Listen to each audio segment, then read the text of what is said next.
하나님 말씀 같이 봅니다. 오늘부터는 야고보서 말씀을 같이 나누겠습니다. 야고보서 1장 1절에서 4절까지 말씀, 야고보서 1장 1절부터 4절까지 말씀, 우리 한 목소리로 같이 읽을게요. 하나님과 주 예수 그리스도의 종 야고보는 흩어져 있는 12지파에게 문안하노라. 내 형제들아, 너희가 여러 가지 시험을 당하거든 온전히 기쁘게 여기라. 이는 너희 믿음의 시련이 인내를 만들어내는 줄 너희가 알미라. 인내를 온전히 이루라. 이는 너희로 온전하고 고비하여 조금도 부족함이 없게 하려 함이라. 아멘. 야고보서는 야고보가 썼죠. 신약에 보면 야고보라는 이름이 몇 명이 나와요. 예수님의 제자들 가운데서도 세베대의 아들 야고보가 있고 알페오의 아들 야고보가 있어요. 그리고 예수님의 동생 중에도 야고보라는 사람이 있어요. 이 사람들 가운데 이 야고보서를 쓴 사람은 대부분의 학자들은 예수님의 형제 야고보가 이 서신을 썼다고 이야기하고 있어요. 저도 그렇게 생각을 합니다. 예수님의 동생 야고보는 초대교회 때 베드로와 요한과 더불어 교회의 기둥같이 여겨졌던 사람이라고 말씀하고 있어요. 그런데 야고보는 처음부터 예수님을 하나님의 아들로 메시아로 믿었을까요? 안 믿었을까요? 안 믿었죠. 요한복음 7장 2절에서 5절 보면 유대인의 명절인 초막절이 가까운지라 그 형제들이 예수께 이르되 당신이 행하신 일을 제자들도 보게 여기를 떠나 유대로 가소서. 스스로 나타내기를 구하면서 묻혀서 일하는 사람이 없나니 이 일을 행하려 하거든 자신을 세상에 나타내소서 하니 이는 그 형제들까지도 예수를 믿지 아니함이로라. 야고보와 다른 형제들은 예수님을 메시아로 안 믿었어요. 왜 믿지 못했을까요? 마가복음 6장 1절에서 3절 보면 예수께서 거기를 떠나사 고향으로 가시니 제자들도 따르니라. 안식일이 되어 회당에서 가르치시니 많은 사람들이 듣고 놀라 이르되 이 사람이 어디서 이런 것을 얻었느냐? 이 사람이 받은 지혜와 그 손으로 이루는 이런 권능이 어찌 됨이냐? 이 사람이 마리아의 아들 목수가 아니냐? 야고보와 요셉과 유다와 시몬의 형제가 아니냐? 그 누이들이 우리와 함께 여기 있지 아니하냐 하고 예수를 배척한지라. 예수님의 고향 사람들은 예수님의 그 놀라운 말씀과 기적 행하는 것을 보면서 예수님을 메시아로 믿지 않았어요. 왜냐하면 예수님은 어렸을 때부터 다 보아온 사람들이에요. 어린 시절부터 쭉 자라온 것을 본 사람들이란 말이에요. 어떻게 살았는지, 그의 부모가 누구인지, 그의 형제 자매가 누구인지 다 안단 말이에요. 근데 언제부턴가 갑자기 놀라운 지혜의 말씀을 가르치고 기적까지 행하여 완전 다른 사람이 됐단 말이죠. 이러한 예수님을 고향 사람들은 메시아로 믿기보다는 배척했어요. 그 이유가 뭐예요? 내가 알고 있는 예수가 아니라는 거예요. 내가 어렸을 때부터 쭉 몇십 년 지켜본 그 예수가 아니라는 거예요. 내가 아는 예수는 내가 어렸을 때부터 수십 년 봐왔던 그 예수라는 거죠. 그 고정관념을 깨지 못하는 거예요. 그래서 계속 내가 알고 있었던, 수십 년 동안 알고 있었던 그 예수만 계속 고집하는 거예요. 그래서 그 예수를 인정 못하는 거예요. 메시아로 인정 못하는 거예요. 쟤는 그냥 요한의 아들이야. 요셉의 아들이야. 하나님의 아들이 아니야. 야고보와 다른 형제들도 마찬가지였어요. 예수님의 동생들은 고향 사람들보다 더 배척할 수밖에 없어요. 왜냐하면 가족이니까 더 잘 알아요. 같이 살부짖기면서 산 가족이니까 예수님에 대해서 더 잘한단 말이에요. 그래서 더 강하게 내가 알고 있는 예수를 고집하더라는 거죠. 이렇게 배척하다라는 뜻은 뭐냐면 걸림돌을 놓다라는 거예요. 내가 알고 있었던 그 예수와 전혀 다른 모습의 예수가 그들에게는 걸림돌이 됐어요. 그래서 예수님을 자꾸 배척하게 돼요. 믿지 못하게 되더라는 거죠. 받아들일 수가 없는 거죠. 여러분, 교회 밖에 있는 사람들보다 교회 안에 있는 사람들에게 복음 전하기가 더 어렵죠. 왜냐하면 교회 안에 있는 사람들은 자기들이 이미 예수님을 알고 있다고 생각하고 복음을 믿고 있다고 생각하고 뭐 구원받았다고 생각하고 이미 그렇게 생각을 하고 있어요. 오래 교회를 다니고 오랫동안 직분을 감당한 분들, 그런 분들 가운데 제가 사역하면서 건강하지 않은 신앙을 갖고 있는 분들이 적지 않았단 말이죠. 근데 그분들은 바뀌지 않아요. 계속 그 신앙을 가져가고 자기가 알고 있는 그 말씀으로부터 나오는 그 신앙생활이 옳다라고 계속 생각하고 있어요. 안 바뀌더라는 거죠. 아무리 이야기해줘도 자기가 신앙생활을 했던 게 맞다는 거예요. 자기가 알고 있는 그 말씀이, 그 복음이 맞다고 생각해요. 안 바뀌어요. 여러분, 예수님께서 초림하실 때 이스라엘 백성들은 하나님의 택한 민족이었잖아요. 근데 그들 가운데 그들이 다 구원받는 게 아니더라는 거죠. 하나님의 선택한 민족이지만 하나님 앞에 구원받지 못한 사람들이 많았단 말이에요. 이스라엘 백성인데.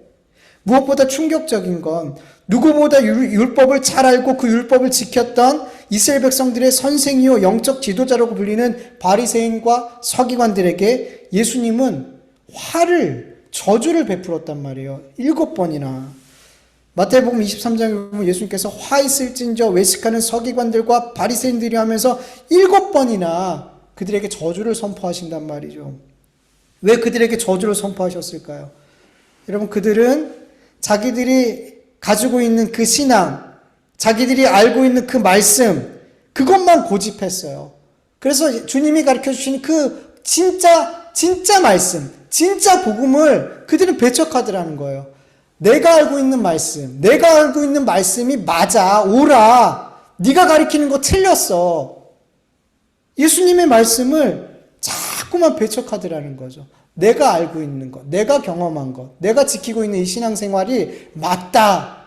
당신이 가르치는 건 틀려. 그들에게는 자기들이 알고 있는 그 말씀, 자기들이 지키고 있는 그 율법을 지키고 있는 그 율법의 행위들, 이것들이 예수님을 못 보게 하더라는 거죠. 예수님의 복음이 안 들리게 하더라는 거죠. 그리고 자기들의 이 영적 맹인됨을 인정하지 못하고 백성들을 자꾸만 잘못된 길로 인도하더라는 거죠. 그래서 하나님께서 그들을 향해 예수님께서 저주하신 거예요. 화를 선포하신 거예요. 여러분, 지금도 그래요. 교회 안에 있는 성도라고 다 구원받는 거 아니죠. 특별히 우리가 볼 때 누구보다 열심히 있는 성도님들, 오랫동안 예수님 믿은 분들, 그분들 볼 때 우린 당연히 저분 하나님의 백성이지, 구원받았다, 이런 생각 하잖아요. 그러나 여러분, 예수님 시대에 당연히 구원받을 거라고 생각했던 바리새인들과 서기관들에게 예수님이 화를 선포하셨잖아요. 여러분, 지금은 아니겠냐는 거죠. 지금은 다르겠냐는 거죠. 예수님이 교회에 오셨을 때 지금 교회에 오시면 이 교회 안에 있는 사람들한테 화를 선포하지 않겠냐는 거죠. 화를 선포할 대상들이 없겠냐는 거죠. 다 있어요, 여러분. 바리새인과 서기관처럼 그렇게 예수님이 화를 선포할 사람들이 많단 말이에요. 여러분, 내가 신앙생활을 누구보다 열심히 했고 오랫동안 믿었고 또 복음에 대해서 잘 알고 있다고 생각하는 사람들은 정말 언제든지 하나님의 말씀 앞에, 복음 앞에 내 믿음의 삶이, 내가 옳다고 여겼던 그 모든 말씀들이 깨어질 준비가 되어져 있어야 돼요. 지금 내 신앙, 내가 알고 있는 복음이 전부라고 여기고 그것을 고집한다면 예수님 시대의 그 바리새인과 서기관들처럼 그 잘못된 길을 갈 수 있단 말이에요. 여러분, 내가 알고 있는 하나님, 예수님, 성령님이 전부가 아니잖아요. 우리는 성삼위 하나님에 대해서 아주 지극히 일부밖에 모른단 말이에요.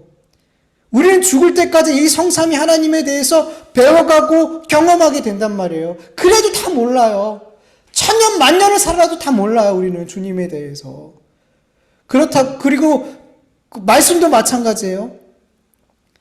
우리가 죽을 때까지 하나님의 말씀을, 복음을 배우고 또 배워도 그 높이와 깊이와 넓이와 길이가 어떠한지 우리가 헤아릴 수가 없어요. 내가 진리로 믿고 있는 그 진리가 전부가 아니란 말이에요. 제가 개척한 지 1년 정도 되었을 때 하나님께서 지금까지 제가 확신했던 복음에 대해서 더 깊이 알려주시고 그 복음에 대해서 더 깊이 깨닫게 해주셨어요. 이전에 잘못 알고 있었던 복음과 그리고 복음의 삶에 대해서 이렇게 수정해 주셨어요. 그 전까지 제가 알고 있었던 복음이 저는 전부인 줄 알았어요. 그게 옳다라고 믿고 그 삶을 살려고 애썼어요. 근데 아니었어요. 그렇게 제가 알고 있는 복음이 깨져나갈 때, 내가 옳다고 고수했던 그 신앙의 삶이 깨어져 갈 때 진짜 힘들었어요. 자꾸만 제가 틀렸다는 것을 계속 하나님 앞에 인정해야 되는 시간이었기 때문에 그 시간이 참 어려워요. 여러분, 그래야 내가 확실하다고 믿고 있는 것들을 내가 틀렸다라고 인정하는 거 정말 어려운 일이에요. 하나님 앞에서도 마찬가지예요. 내가 평생 이게 맞아라고, 이런 신앙이 맞아, 이렇게 믿음의 삶은 이렇게 사는 거야. 그리고 저는 그렇게 가르쳤잖아요. 근데 그게 틀렸다라는 걸 인정해야 될 때 그게 너무 어려웠어요. 그리고 수정되어져야 될 때, 말씀이 수정되어져야 되고 내 삶이 수정되어질 때 너무 힘든 시간이었더라는 거죠. 근데 그런 과정을 지나가면서 하나님은 저를 영적으로 더 성숙하게 하셨고 복음에 대해서 더 깊이 깨닫게 하셨어요. 그리고 특별히 말씀 앞에 설 때마다, 말씀을 준비하고 선포하고 말씀 앞에 설 때마다 항상 하나님, 저는 아무것도 몰라요. 아무것도 몰라요. 그 마음으로 항상 말씀 앞에 서게 되고 말씀을 준비하게 되고 그렇게 되더라는 거죠. 그런 겸손함이 제 안에 이렇게 들어오게 되더라는 거죠. 예전에는 말씀 보면서 그래, 이 말씀 이렇게 전해야지, 이런 마음이 앞섰는데 이제는 말씀 앞에 말씀을 대할 때 하나님 모르겠어요. 하나님, 이 말씀도 오늘 저에게 어떤 말씀을 주시는지 저희가 모르겠어요. 하나님 알려주셔야지 제가 이 말씀을 깨달을 수 있어요. 성령님이 보게 하셔야지 볼 수 있어요. 말씀을 대할 때마다 이 기도를 할 수밖에 없게 되더라고요. 여러분, 우리 그리스도인들은 언제나 주님 앞에, 말씀 앞에 겸손해야 돼요. 그래야지 지금까지 신앙생활, 내가 이렇게 신앙생활한 게 옳은 거야, 지금 이 말씀이 이런 말씀이야, 복음이 이런 거야, 그 고집했던 것들을 내려놓을 수 있어요.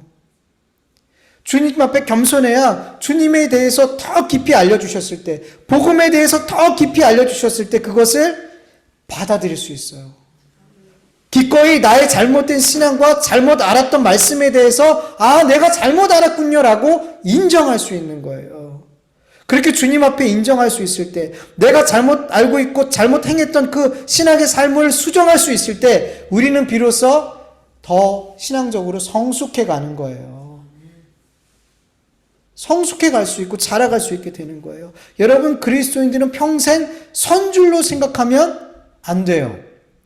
고린도전서 10장 12절, 그런즉 선줄로 생각하는 자는 넘어질까 조심해라. 완성이 아니라는 거죠. 내가 확신이 있다고 생각했던 그 신앙의 삶, 내가 확실히 알았다라고 생각했던 그 말씀, 그 복음, 그것들이 내가 더 성숙한 그리스도인이 되어가는 그 과정에서 걸림돌이 될 수 있단 말이에요. 이렇게 신앙생활하는 게 옳아, 내가 알고 있는 이 말씀이 옳아, 이걸 계속 고집하는 것이 오히려 나의 신앙의 성숙을 방해하더라는 거죠. 여러분, 우리 그리스도인들의 온 삶은 주님 만날 때까지 계속해서 자라가는 거죠. 주님 만날 때까지 성숙해가고 자라가는 거예요. 완성이 없어요, 여러분. 완성이 없다는 건 하나님의 진리의 말씀이 그래, 이게 전부구나, 이만큼 알았으면 됐어, 이게 아니라는 거예요. 죽을 때까지 알아가는 거예요. 죽을 때까지 그 진리를 깨달아가는 거란 말이에요. 여러분, 사도행전 18장에 보면 알렉산드리아에서 태어난 아볼로라는 유대인이 있어요. 그 사람이 에베소에서 복음을 전하게 돼요. 아볼로는 알렉산드리아 출신답게 굉장히 똑똑한 사람이에요. 알렉산드리아는 그 당시에 과학, 학문 이런 쪽에 되게 발달한 도시였거든요. 이곳에서 태어난 유대인이에요. 되게 똑똑한 사람이에요. 성경에 보면 그는 성경에 능통한 자, 구약에 능통한 자였어요. 거기다가 주의 도를 배워서 열심히 예수님을 전한 사람이었대요.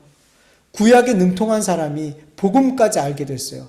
그러니까 이 사람이 회당에서 유대인들과 복음을 전하면 이 유대인들이, 구약만 믿고 있는 이 유대인들이 이 아볼로의 말을 이길 수가 없었어요. 구약을 능통한 데다가 복음까지 알고 있으니까 이 다른 유대인들이 아무리 공격을 해도 이 사람의 말을 당해낼 수가 없는 거예요. 이 사람이 에베소에서 와서 또 회당에서 복음을 전하는 거예요. 그때 거기에 누가 있었냐면 바울의 동역자인 브리스길라와 아굴라 부부가 있었어요. 그 부부가 아볼로가 전하는 그 복음을 다 듣고 나서 아볼로를 따로 불러서 복음에 대해서, 주의 도에 대해서 더 정확히 이야기해 줬어요. 여러분, 그렇게 똑똑한 아볼로가 유대인들이 당해낼 수 없을 만큼 성경에 대해서 잘 아는 이 아볼로도 계속해서 더 정확하게, 더 깊이 복음을 배워가더라는 거죠. 완성일 것 같은 사람, 누구도 이 사람을 당해낼 수 없을 것 같은 말씀, 구약의 말씀도 복음도 완전히 다 깨우칠 것 같은 그 사람인데도 여전히 그를 가르칠 사람이 있더라는 거죠. 더 배워야 되더라는 거죠. 끊임없이 여러분, 주님의 말씀에 대해서, 진리에 대해서 우리는 계속 경험하고 더 배워가야 돼요. 이 정도 알았으면 됐어. 이만큼 알았으면 됐어. 그리고 내가 아는 진리가 전부야. 아니라는 거죠. 아니라는 거예요. 여러분이 계속해서 자라가야 돼요. 내가 가지고 있는 것, 야고보처럼 내가 아는 예수라는 형은 이런 사람이야. 그러면 예수님 못 믿는 거예요. 내가 알고 있는 신앙, 내가 알고 있는 진리, 내가 알고 있는 복음은 이거야 라고 딱 단정 짓고 그거에 갇혀 있으면 우리의 신앙이 안 자라는 거예요. 여러분, 우리 그리스도인들은 항상 열려 있어요. 여러분, 우리 장로교는 어떤 교회예요? 개혁교회잖아요. 개혁교회예요. 계속해서 개혁되어지지 않으면 우리 개혁교회라고 말할 수가 없는 거예요. 종교개혁을 통해서 우리는 개혁한 교회잖아요. 그래서 교회는 계속 개혁되어져야 돼요. 계속 어느 거에 멈춰있고 머물러, 지금 우리 한국교회가 멈춰있거든요. 옛것이 좋사오냐고 멈춰있거든요. 개혁되어지지 않거든요. 그러니까 문제가 많잖아요. 개혁교회는 계속 개혁되어야 돼요. 그러려면 어떻게 해야 돼요? 열려 있어야 돼요. 계속 하나님의 말씀 앞에 겸손하게 하나님이 주신 말씀 앞에 진리 앞에 계속 받아들일 수 있는 준비가 되어져야 된단 말이에요. 근데 그렇지 않더라는 거죠. 계속해서 교회도 우리 그리스도인들도 개혁되어져야 되는 줄 믿으시길 축원합니다. 그래야지 자람이 있어요. 자람이 있어요. 지금 우리 한국교회는 멈춰 있어요. 자라지 않아요. 문제가 있어요. 그런 성도들이 또 여전히 많단 말이에요. 교회 안에는. 여러분, 1점 본문을 보면 야고보는 흩어져 있는 12지파에게 이 서신을 쓰고 있어요. 신약에서 12지파는 이스라엘의 12지파를 이야기하는 게 아니라 예수 그리스도를 믿음으로 하나님의 백성이 된 영적 이스라엘을 상징하는 거예요. 12지파는 하나님 백성 전체를 상징하는 거고, 그 영적 이스라엘은 하나님 영적인 이스라엘 백성들 12지파는 우리 온 예수님을 믿는 모든 그리스도인들을 말하고 있는 거예요. 그래서 야고보는 지금 예수님을 믿고 있는 모든 사람을 대상으로 해서 이 편지를 쓰고 있는 거예요. 그렇다면 이 편지는 우리에게도 해당이 되는 거죠. 우리는 영적 이스라엘, 영적 12지파에 속해 있으니까 우리에게 쓰는 말씀이라는 거죠. 2절을 보면 야고보는 서신을 받는 사람들을 향해서 이스라엘 영적 이스라엘 향해서 내 형제라고 불러요. 내 형제. 형제라는 이 헬라어 원어는 하나의 자궁이라는 뜻이에요. 하나의 자궁에서 태어난 사람들, 이런 뜻이란 말이에요. 여러분, 우리 그리스도인들은 하나의 자궁에서 태어난 형제들이에요. 여러분, 이 자궁은 뭘 가리킬까요? 야고보서 1장 18절 세 번역으로 보면 그는 뜻을 정하셔서 진리의 말씀으로 우리를 낳아주셨습니다. 그리하여 그는 우리를 피조물 가운데서 첫 열매가 되게 하셨습니다. 아멘. 여러분, 우리는 진리의 말씀에서 태어났대요. 진리의 말씀은 누구를 가리키죠? 예수님이죠. 예수님이라는 자궁에서 우리는 태어났어요. 예수님께서 십자가라는 산고를 통해서 우리를 낳으셨어요. 그래서 여러분, 예수님이라는 그 자궁에서 태어난 자들이 진짜 영원한 형제인 거예요. 우리는 이 땅에서뿐만 아니라 하늘나라에서도 만나게 될 사람이란 말이에요. 그래서 우리가 진짜 가족이라는 거죠. 예수님의 자궁에서 태어난 모든 그들이 진짜 하나님의 가족인 거예요. 이렇게 한 자궁에서 태어난 형제들, 영적 이스라엘에게 야고보가 첫 번째로 어떤 권면을 하냐면 여러 가지 시험을 당하거든 온전히 기쁘게 여기라. 여기서 온전이라는 말은 모든 종류의 온갖 전체를 말해요. 여러분, 우리가 당하는 모든 종류의 시험, 이 시험을 만날 때 모든 어떤 종류의 시험이든 그 시험을 만날 때 어떻게 하라 그래요? 기쁘게 여기라. 기쁘게 여기라. 여러분 이거는 권면이 아니라 사실은 명령이에요. 기쁘게 여겨야 돼요. 반드시. 근데 우리는 반대를 하고 있잖아요. 시험을 만날 때마다 낙심하고 불평하고 원망하고 실족하고 믿음이 막 무너져 내리고 시험을 당할 때마다 기뻐하기보다 반대편에 있지 않냔 말이죠. 여러분 시험이라는 헬라어 단어는 시련 그리고 유혹이라는 의미가 있어요. 여기서 나오는 시험은 유혹하는 게 아니라 시련을 이야기해요. 시련. 3절에도 보면 시험이라는 단어를 시련으로 해석하고 있어요. 시련. 여러분 우리는 시련을 어떤 시련 이런 것들을 우리는 싫어하죠. 피하고 싶죠. 왜냐하면 힘드니까. 고통스러우니까. 그런데 여러분 우리 그리스도인들은 이 피하고 싶은 시련들을 마주하게 될 때 그 모든 시련들 앞에 기쁘게 여기고 기쁘게 받아들여야 될 줄 믿습니다. 그 이유가 뭐예요? 3절을 보면 모든 시련을 기쁘게 여기는 이유가 뭐예요? 이는 너희의 믿음의 시련이 인내를 만들어내는 줄 알미라. 여러분 우리에게 주시는 하나님이 주시는 그 시련은 여러분 시험은 두 종류가 있잖아요. 하나님이 주시는 시험과 마귀가 주는 시험. 마귀가 주는 시험은 유혹이라고 얘기하죠. 하나님이 주시는 시험은 우리에게 인내를 만들어낸대요. 인내를 만들어내요. 네. 마귀가 주는 시험은 우리에게 인내를 만들어내지 않아요.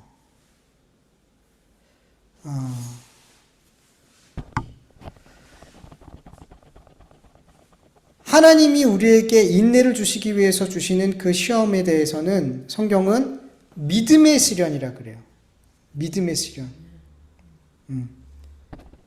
그리고 마귀가 주는 시험은 욕심, 우리에게 욕심을 끌어내는 시험이에요.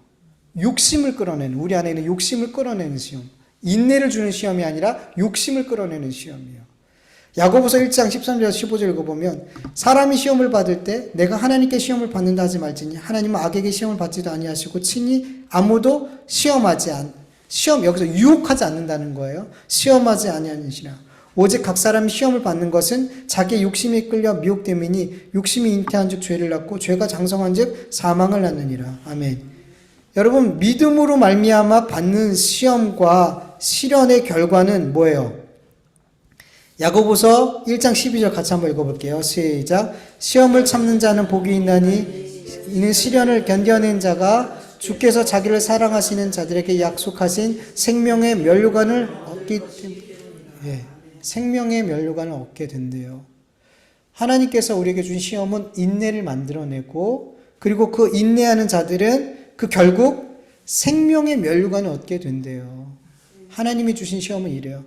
그런데 마귀가 주는 시험은 뭐예요?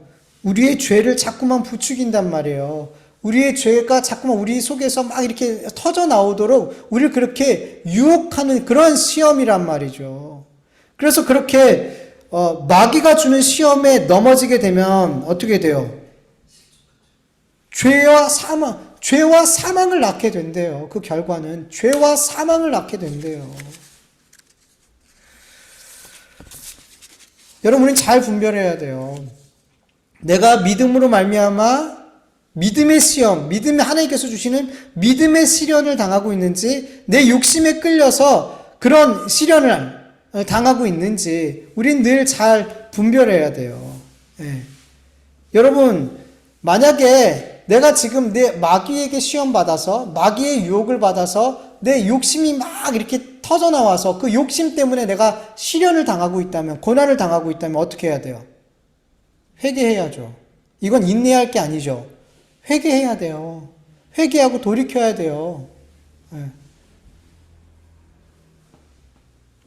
근데 하나님이 주신 시험이라면 믿음으로 말미암아 하나님께서 나에게 믿음의 시험을 주셨다면 이건 뭐예요? 인내하는 거죠. 여러분 여기서 인내라는 말씀은 어떤 헬라어 뜻은 뭐냐면 뭐뭐 아래 머물다라는 뜻이에요. 인내라는 건 뭐뭐 아래 머물다.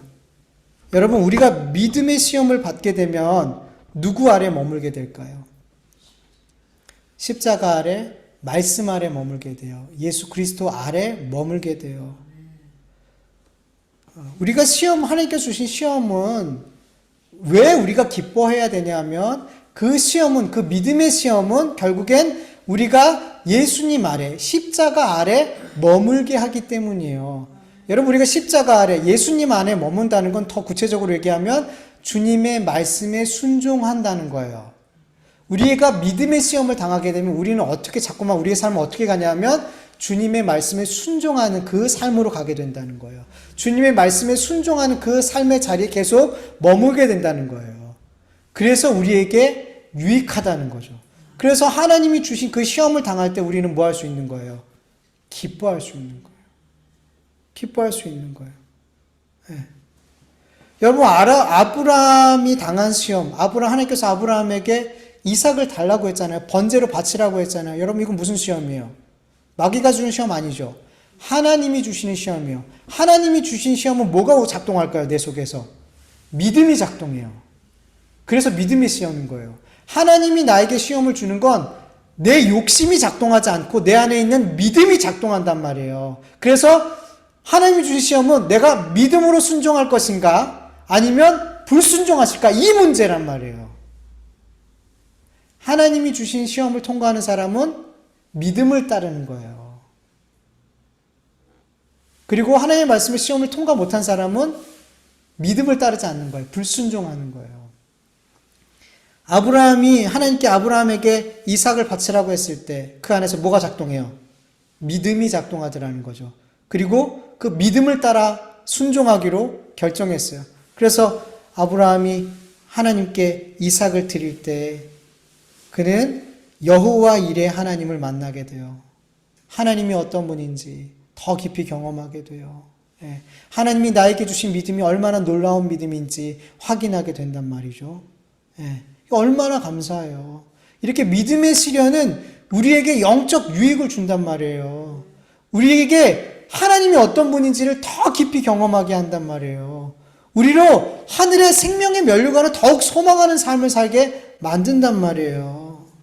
그런데 마귀의 시험은 그렇지 않아요. 마귀의 시험은 우리의 믿음이 작동하지 않고 우리 안에서 뭐가 작동해요? 욕심. 내 육신의 욕심이 막 작동을 해요. 그래서 마귀가 시험을 줄 때는 이 욕심이 막 우리 안에서 일어나기 때문에 그 욕심에 순종하게 되면 어떻게 돼요? 시련이 오는 거예요. 칭찬이 없는 시련이 오는 거예요. 그때 우리는 어떻게 해야 되는 거예요? 마귀가 우리에게 시험을 줬을 때, 욕심이 우리 안에서 막 일어날 때 어떻게 해야 되는 거예요? 그거는 대적해야 되는 거죠. 싸워서 이겨야 되는, 그 시험은 싸워서 이겨야 되는 거예요. 욕심이 내 속에서 욕심을 일으키는 그 시험은 싸워서 이겨야 되는 시름이라는 거죠. 이걸 잘 분별해야 돼요. 마귀가 주는 시험인지 주님이 주신 시험인지 분별이 돼야지 이 시험을 싸워 이길지 아니면 인내하게 될지 하나님의 말씀 앞에 순종하고 그 순종의 자리에 머물러야 될지 이게 분별이 된단 말이에요. 여러분 잘 분별하시길 축원합니다. 항상 영적인 것을 분별하기 위해서는 우리 안에 성령과 말씀이 있어야 돼요. 우리 안에 성령과 말씀이 있으면 영적인 것은 분별이 되지 않아요. 그래서 하나님이 주신 시험인데 이게 하나님이 주신 시험인지 모르고 불순종하고 마귀가 준 시험인데 이게 마귀가 준 시험인지 모르고 그 욕심을 따라 행하고 자꾸 잘못된 결정을 하게 된단 말이에요. 여러분 4절에 보면은 인내를 온전히 이루라 그래요. 여기서 말하는 온전이라는 헬라어 단어의 의미는 목적에 도달하도록. 우리는 인내를 하되 끝까지 하나님이 주신 이 시험의 목적이 이루어질 때까지 순종해야 되는 거예요. 목적에 도달할 때까지 우리는 인내해야 되는 거예요. 중간에 탈락하면 안 돼요.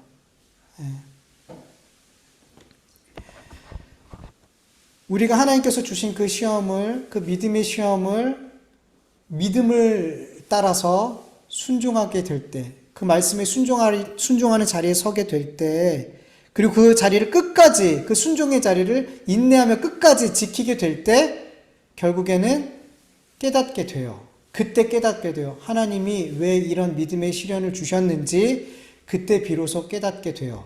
끝까지 가야지 알아요. 중간에 탈락하면 잘 몰라요. 중간에 포기하면 잘 몰라요. 끝까지 견뎌갈 때, 목적에 도달할 때까지 인내하게 될 때, 아, 그렇구나.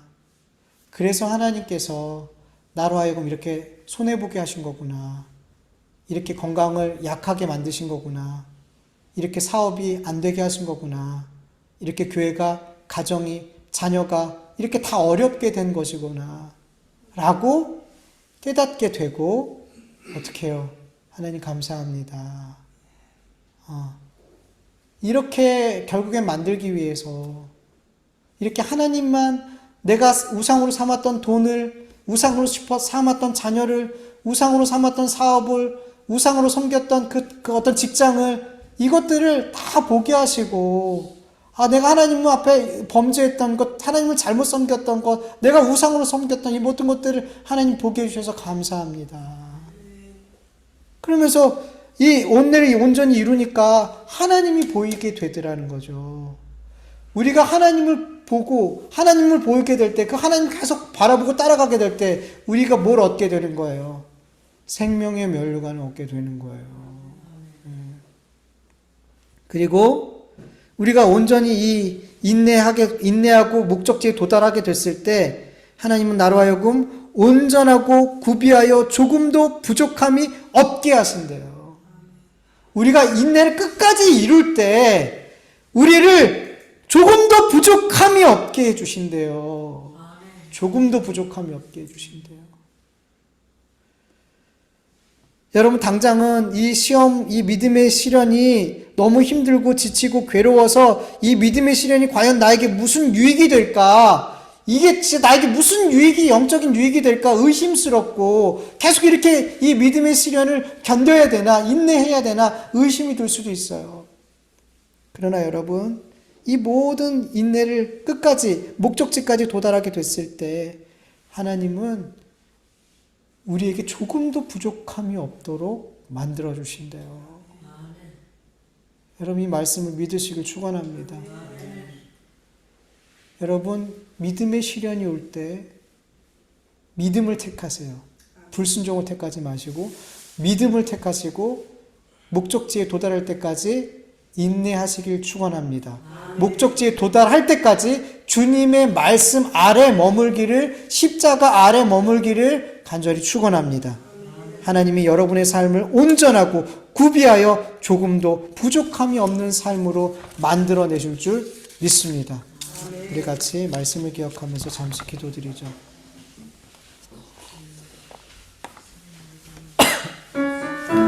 아버지 하나님 감사합니다. 하나님께서 주신 귀한 시련들, 아버지의 시련들 앞에서 우리가 무너지고 실족하고 하나님을 원망하고 아버지 하나님 믿음에서 떠나고 아버지 이러지 않게 하여 주시옵소서. 믿음을 이 시련을 온전히, 이 인내를 온전히 이룰 수 있도록 도와주시옵소서.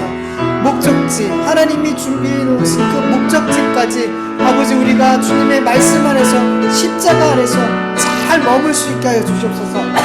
그래서 결국 그 목적지에 다다랐을 때, 그렇군요 하나님이 이래서 나에게 이런 시련을 주셨군요. 그러면서 그 하나님의 은혜를, 하나님의 놀라우신 사랑을, 하나님의 놀라우신 예비하심을 우리가 경험할 수 있도록 도와주시옵소서. 하나님 도와주시옵소서. 하나님 인내를, 우리가 하나님께 주신 시험을 아버지 하나님 믿음으로 인내할 때 아버지 우리가 하나님을 바라보게 되는 삶을 살게 되고 우리가 생명의 면류관을 얻게 될 줄 믿사오니 하나님 도와주시옵소서. 마귀가 주는 시험과는 우리가 잘 분별하여서 그 욕심, 우리 안에서 욕심을 일으키는 그 시험과는 아버지 격렬하게 싸우게 하여 주셔서 아버지 하나님 우리가 그 마귀의 욕심을 물리치게 하여 주시옵소서. 마귀가 주는 그 시험을 물리치게 하여 주시옵소서. 주님이 주시는 그 믿음의 시련은 끝까지 인내할 수 있도록, 끝까지 주님의 말씀 안에 머물러 있을 수 있도록 주님 도와주시옵소서. 주님 도와주시옵소서. 감사하며 예수님의 이름으로 기도합니다. 하나님 감사합니다. 오늘도 주님 앞에 나와 예배하게 하여 주시고 기도하게 하시고 찬송하게 하시고 주의 말씀을 듣게 하여 주셔서 감사합니다. 하나님, 이 귀한 예배 가운데 하나님 예수 그리스도의 십자가의 보혈을 의지하여 드린 이 예배가 하나님께 영광이 되고 하나님께서 기쁘시게 받으시는 향기가 되게 하시고, 아버지 하나님, 하나님께서 우리에게 한없는 복을, 신령한 복을, 하늘의 신령한 복을 이 시간 내려주셔서 아버지, 우리의 마음과 생각이 아버지 예배의 자리를 떠날 때 달라지게 하여 주시옵소서. 새 마음을 주시옵소서. 새로운 용기를 주시옵소서. 예수 이름의 권세와 능력을 우리에게 더하여 주시옵소서. 주님, 오늘도 주의 말씀을 들었습니다. 이 말씀 한 절 한 절이 내 마음에 깊이 새겨져서 나의 한 주간의 삶뿐만 아니라 내 삶의 아버지 하나님의 뜻에 이 순종해야 될 그 순간순간에 이 말씀들이 떠올라서 이 말씀을 붙들고 선택하고 걸어갈 수 있는 이 귀한 말씀들이 되어줄 수 있도록 또한 우리 가운데 역사하여 주시옵소서. 주님 앞에 귀한 예물 드립니다. 아버지, 이 예물들이 하나님 앞에 바르고 귀하게 쓰여질 수 있도록 도와주시옵소서. 아버지 하나님, 우리가 넉넉하여 드리는 예물이 아닙니다. 어렵고 힘든 가운데 드려진 아버지 하나님, 이 향유옥합 같은 아버지 깨어드린 예물이 오니 하나님 기쁘게 흠양하여 주시옵시고, 아버지 하나님, 우리 삶 가운데 하나님께서 모든 것을 굽어 살펴보고 계시는 가운데 있사오니 가장 필요한 것을 아버지 때마다 일마다 허락하여 주시옵시고 채워 주시옵시기를 간절히 기도합니다. 이제는 우리 주 예수 그리스도의 은혜와 하나님의 다하심이 없는 사랑하심과 성령님의 인도하심과 견인의 주심이 하나님께서 주시는 그 믿음의 시련을 끝까지 인내함으로 하나님의 나를 향하신 하나님의 그 뜻이 무엇인지를 발견하고 하늘의 생명의 면류관을 더욱 소망하는 삶으로 나아갈 수 있기를 원하는 하나님의 자녀들 머리 위에, 그 가정과 교회와 일터 위에 이제로부터 영원토록 함께할지어다.